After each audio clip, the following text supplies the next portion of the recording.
প্রিয় ভিউয়ার্স, আজকেও আমি আপনাদেরকে একটা ছোট্ট ইনফরমেশন দিচ্ছি যেটা আপনারা পাওয়ার সাপ্লাই সার্ভিসিং নিয়ে কাজ করার চেষ্টা করছেন, তাদের হয়তো এটা কাজে লাগবে। তো আমরা যখন পুরাতন কোনো কেস ওপেন করি, মানে কেসিং ওপেন করি, ভেতরে কিন্তু প্রচুর ধুলাবালি থাকে। মানে এত ধুলাবালি থাকে যে ভয়াবহ অবস্থা, সব নোংরা। তো আপনারা এইগুলা প্রথমে ব্লোয়ার মারবেন, ব্লোয়ার দিয়ে ওয়াশ করবেন, তারপরে হচ্ছে আপনারা ব্রাশ ইউজ করতে পারেন। তো সামনের দিকে বেশি ওয়াশ না করলেও পেছনের দিকে কিন্তু আমাদের পরিষ্কার করার দরকার হয়, পেছনের অংশটুকু। তো আপনারা যে কাজটা করবেন সেটা হচ্ছে যে অনেকেই আমার কাছে জিজ্ঞেস করতে চেয়েছেন যে এটা আমি আসলে কি দিয়ে পরিষ্কার করবো, থিনার না কেরোসিন দিয়ে। তো আমি আসলে অ্যাকচুয়ালি বলবো আপনারা ব্রাশ দিয়ে নর্মালি প্রথমে পরিষ্কার করে নেন, তারপরে এই ব্রাশের সাথে কেরোসিন লাগায় আপনারা এটাকে পরিষ্কার করে নিতে পারেন। কেরোসিন অর্থাৎ এটা এই পিসিবি বোর্ডের যে পেছন সাইড, এই সারফেসটা পরিষ্কার করার জন্য আপনারা কেরোসিনটাকে ইউজ করতে পারেন। কারণ এই অংশটুকু যখন আপনাদের একদম পরিষ্কার হয়ে যাবে তখন কিন্তু আপনাদের কাজ করতে সুবিধা হবে। মানে পিসিবিটা বুঝতে সুবিধা হবে কোথায় কোন জিনিস আছে। যাই হোক, এটা একটা ইনফরমেশন ছিল। আর আমি আপনাদেরকে দেখাই, এই যে এখানে দুটো ক্যাপাসিটার যে দেখতেছেন, দুটো ক্যাপাসিটার। তো এইটা এসি পার্টের হচ্ছে অংশ। এই ক্যাপাসিটর দুটো কিন্তু প্রায়শই নষ্ট হয়। তো ক্যাপাসিটরের আপনি ওপরের অংশ বা নিচের অংশ যদি দেখেন যে ফুলে গেছে বা ফেটে গেছে বা কালো দাগ হয়ে গেছে, সেক্ষেত্রে কিন্তু আপনাদেরকে এটা উঠায় রিপ্লেস করতে হবে। তো এই বিষয়টা অনেকেই আছেন যে তাতাল হয়তো নতুন কিনেছেন, ইউজ করতে হবে কিভাবে সেই বিষয়টা জানতে চাচ্ছেন, সেটা আমি আপনাদেরকে দেখাই। দেখেন এখানে আমি একটা তাতাল অলরেডি প্লাগ ইন করে রেখেছি, এটা হিট হচ্ছে। তো এই ধরনের একটা তাতাল আপনারা কিনে নিতে পারেন। এখানে দেখেন অন অফ সুইচও আছে। আবার হিট গুলাকে কম বেশি করার জন্য একটা ওই যে নব রয়েছে, আপনি কম বা বেশি হিট দিয়ে রাখতে পারেন। তো ক্যাপাসিটরটা ওঠানো এই খুবই সহজ। আপনি জাস্ট উল্টা পিঠে যাবেন। আমি একটা ক্যাপাসিটর উঠাই আপনাকে দেখাই।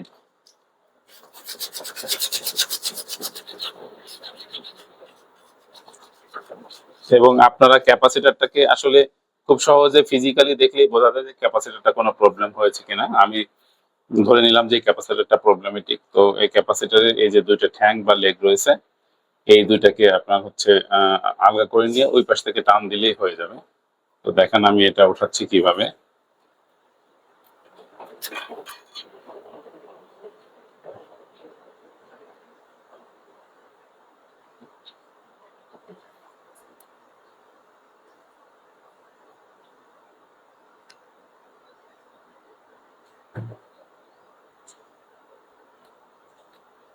দেখেন ভিউয়ার্স, এখানে যখন আমি হিট দিচ্ছি তখন এই যে এই অংশটুকু কিন্তু নরম হয়ে যাচ্ছে। এটা অনেক পুরাতন একটা বোর্ড, একেবারে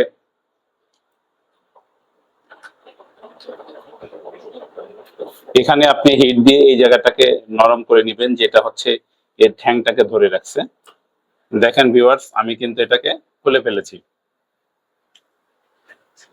অর্থাৎ এই ক্যাপাসিটরটাকে খুলে ফেলেছি। এখন ক্যাপাসিটর সম্পর্কে একটা হালকা ধারণা দিই আপনাদেরকে। কিছুই না, আপনি যখন দেখবেন যে ক্যাপাসিটরটা ক্ষতিগ্রস্ত হয়েছে, অন্য জায়গা থেকে একটা ক্যাপাসিটর খুলে নিয়ে লাগাবেন। তো ক্যাপাসিটরের হচ্ছে এটা হচ্ছে নেগেটিভ অংশ। দেখেন এই যে মাইনাস দিয়া সাদা সাদা অংশ, এটা নেগেটিভ অংশ, আর এই পাশেরটা হচ্ছে পজিটিভ অংশ। আপনি যখন নতুন একটা ক্যাপাসিটর এখানে প্রতিস্থাপন করবেন, কখনো যেন ভুল না হয়, অর্থাৎ এই পোলারিটিটা মেনটেন করতে হবে। এই যে যেটা নেগেটিভ অংশ সেটা নেগেটিভ অংশের দিকে দিতে হবে ঠ্যাংটা, এবং যেটা পজিটিভ অংশ সেটা পজিটিভ অংশের দিকে আপনাকে লাগাইতে হবে। এটা থাকুক, আমি আরো একটা খুলে আপনাদেরকে দেখাই। কিছুই না, আপনারা এগুলো বাসায় নিজে নিজে প্র্যাকটিস করবেন, তাহলেই পারবেন। এটা এমন আহামরি কোনো কিছু না।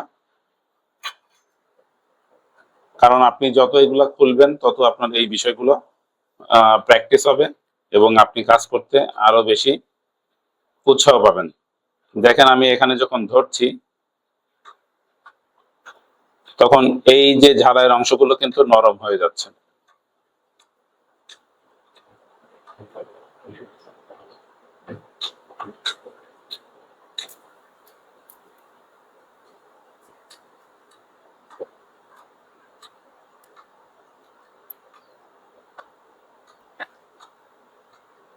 দেখেন আমি যখন এটা ইয়ে করছি তখন এই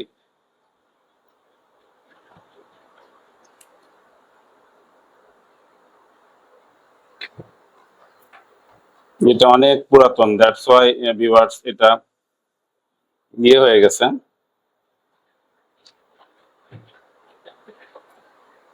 একদম লেগে গিয়েছে। দেখেন ভিউয়ার্স, আমি ক্যাপাসিটরটা কিন্তু এখান থেকে সাকসেসফুলি উঠায় ফেলেছি।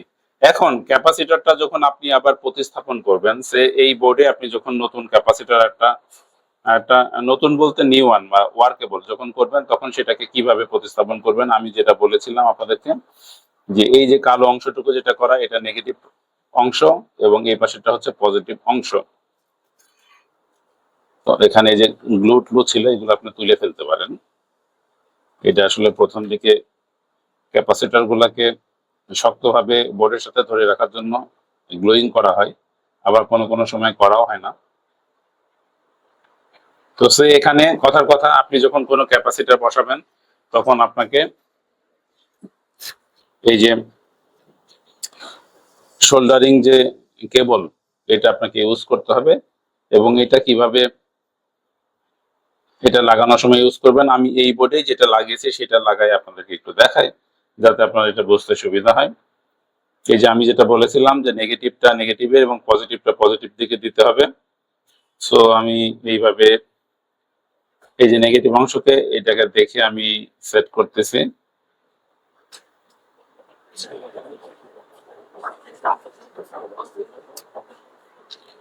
দেখেন ভিউয়ার্স, এখানে আসার পরে আমরা যে কাজটা করব সেটা হচ্ছে যে এই প্রপটাকে এখানে আসলে তারের যে অংশ কোথাও লাগবেই না, তার কারণ হচ্ছে এখানে যে অংশগুলো আছে সেগুলোই কিন্তু প্রচুর আছে। আপনি এটাই যদি এখান থেকে গলায় সাথে সরাই দেন তাহলে মোটামুটি এটা কাজ হয়ে যাবে। আচ্ছা, এখানে লাগবে। এখানে লাগার জন্য আপনি যে কাজ করবেন সেটা হচ্ছে তাতালটাকে এখানে ধরবেন, এইটা ধরে এর উপরে তাতাল ধরলে হবে না, তাতালটা আপনি এখানে ধরবেন আর এখানে এই জিনিসটাকে আপনি ধরলে এটা গলে এখানে এই চারপাশটাকে এটাকে ও অ্যাড করে দিবে।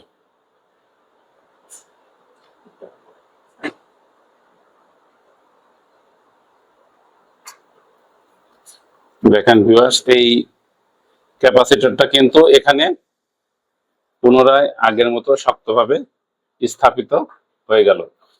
তো এইভাবে আপনারা কিন্তু প্রত্যেকটা ক্যাপাসিটর খুব সহজেই খুলতে পারবেন এবং লাগাতে পারবেন। আপনাদেরকে যেটা আমি বলছি, যখন দেখবেন যে ফিজিক্যালি কোনো ক্যাপাসিটর ক্ষতিগ্রস্ত হবে এইভাবে খুলবেন। আচ্ছা, আমি আপনাদেরকে এখন একটু সাকার মেশিনের বা ডিসোল্ডারিং আয়রন বলে বা আমরা অনেকে সাকার মেশিন বলে থাকি, সেটার ব্যবহারটা একটু দেখাই, যে এই সাকার মেশিনটা আপনি কিভাবে ব্যবহার করবেন।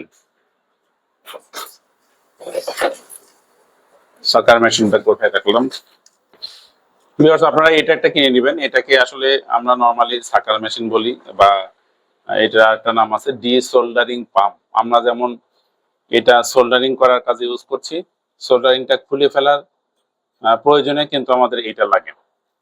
কোনো সোল্ডারিং যখন আপনি খুলে ফেলবেন তখন এটা লাগবে। তো এটা আসলে কিভাবে ইউজ করে সেটা আমি আপনাদেরকে দেখাই। যেমন এখানে এটা দুটো লাগাইছি, এটা শক্তভাবে এর সঙ্গে লেগে আটকে গেছে।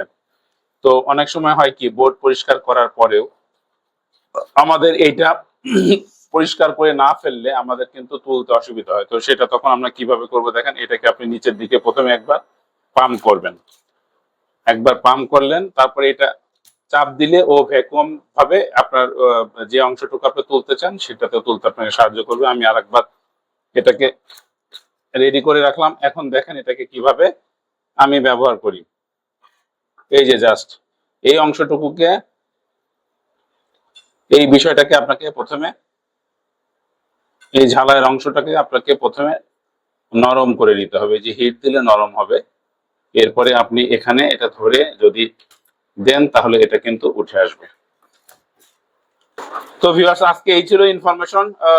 আসলে ডিসোল্ডারিং এর পাম্পের কাজ হচ্ছে এই অংশটুকু আমরা যখন ঝালাই দিচ্ছি, ঝালাইটার উল্টা কাজ, অর্থাৎ ঝালাইটাকে এখান থেকে অপসারণ করার কাজে এটা আপনাকে একটু হেল্প করবে। এই ছিল আজকে ইনফরমেশন আপনার জন্য। আপনারা ভালো থাকবেন।